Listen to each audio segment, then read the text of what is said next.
First, their defense is ranked dead last. And yet, owner Jerry Jone continues to reiterate his steadfast confidence in McCarthy and his future. I've been known to stick with these guys for in early troubled times on coaching. I don't understand, frankly, just show how ridiculous this conversation is in terms of it actually having any meat on the bone. I don't think I've even dreamed the thought of Mike not being the coach.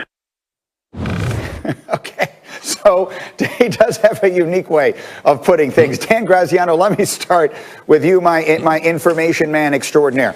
He's saying Mike McCarthy's not going anywhere. So is that to suggest that there will be no significant changes in Dallas after this disaster of a season? Well, I guess it depends what you mean by significant. Obviously, I think we take him at his word that the head coach isn't going anywhere. Could they make a change? You mentioned their last in defense. Defensive coordinator Mike Nolan, could that be somebody who's on the hot seat? Do they make a change at that position? I know people in the building in Dallas are disappointed that the defense didn't come together under Mike Nolan. They thought that it would be better, so I would watch out for that. On the offensive side, remember, I mean, Kellen Moore is a holdover from Jason Garrett's staff and a favorite of Cowboys management and ownership. So I would be surprised if they made a move on that end. But if there's a big change in Dallas, I would think it would be on the defensive side of the ball.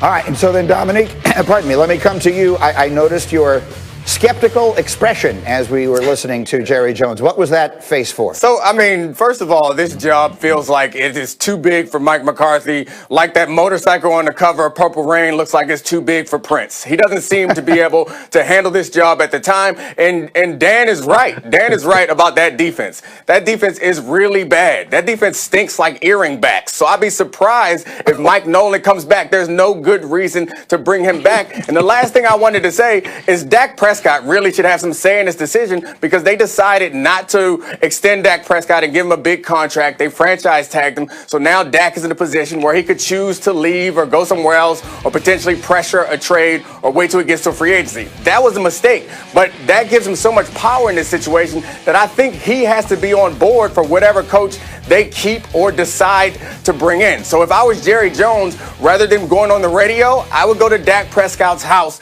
and try to convince him that this is the right move or find out what he thinks the right move is at this time. I think what Jerry should do is try to get him to forget about the past, the way that they may have disrespected him or tried to shortchange him in the past. I would tell him something that my friend Andre used to tell me. Spaceships don't come equipped with rear view mirrors. That's where we're headed, so don't look back. And if I was Dak Prescott, I would respond to that by saying, that's because they dip as quick as they can, and you will be all alone. If I was Dak Prescott, you get out of there. I have so much more to say on this, but I feel like I'm monopolizing the time. I'll let Damian say something before I dominate this whole Dak Prescott segment. Yeah. So D. Wood, let me come to you on that thought, because while we would not expect Jerry Jone to consult with Dak on this decision, Dak really will have much to say about it in the way of his actions, right? He holds the cards in this situation. If he doesn't like it, there are things he can do about it. Green, it's time to blow this joint up, man. Take some TNT to this thing and blow this thing up. I'm going to just tell you, drop one bomb in here and it's going to be over. The Dallas Cowboys, since Dak Prescott been out, have the worst offense in the league.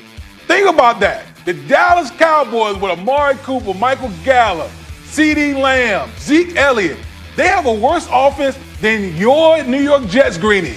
That's bad, okay? So this whole Mike McCarthy, with Jerry Jone talking, is so preposterous. I mean, hell, if you got an offense worse than the Jets since your quarterback went down and with a capable backup, we got problems, Jack. I think that's actually a point. It's a point well taken, because he's not just a capable backup. He's a backup who I think was the best backup, or certainly the most ready to step in and win games of any in the NFL this season. So, Dominique, does that make sense to you? We can talk about how he doesn't want to pay 2 coaching staffs, but he does have a team that's worth $5 billion. Yeah, I think he can afford it. That's not the problem. I think the continuity is something that he's more concerned with. I think the defense is not a question. It stinks, as we talked about before, so they will change there. But I'm not sure Kellen Moore is the golden child that they once thought he was. I understand you lost your quarterback, who the best quarterback they've had in Dallas in a long time since Tony Romo, obviously. I understand that you lost him, so your offense is going to take a dive, but it's not supposed to be this bad. Like, it reminds me of the song Silent Night. Like, a lot of people sing Silent Night. You can go on whatever streaming service and find a bunch of songs that a bunch of people that are singing Silent Night, but only the Temptations sang Silent Night, and that's what it feels like. It feels like Kellen Moore is coming with this sheet of music, and he's handing it to anybody, to Andy Dalton, and Andy Dalton goes out there and he tries to sing Silent Night, and everyone's like, oh, that's okay. But then when Dak's out there, people are standing up and crying and passing out because that boy is different. And so I'm not sure that Kellen Moore is as good as they all thought he was. So let me come back to Graziano to sort of finish this for the moment. What, if anything, should we expect from McCarthy returning and whatever other decisions they make? Look, I mean, with Dak, it's going to come down to, can they get the contract worked out? The Cowboys put forth an offer they thought would be good enough to keep him. It didn't turn out to be that. They'll probably franchise him again because they're going to have to get his health figured out before they can work on a long-term deal. But they still intend to bring him back, and there's no indication that he wants to go anywhere else. Being the quarterback of the Cowboys is historically a pretty good gig.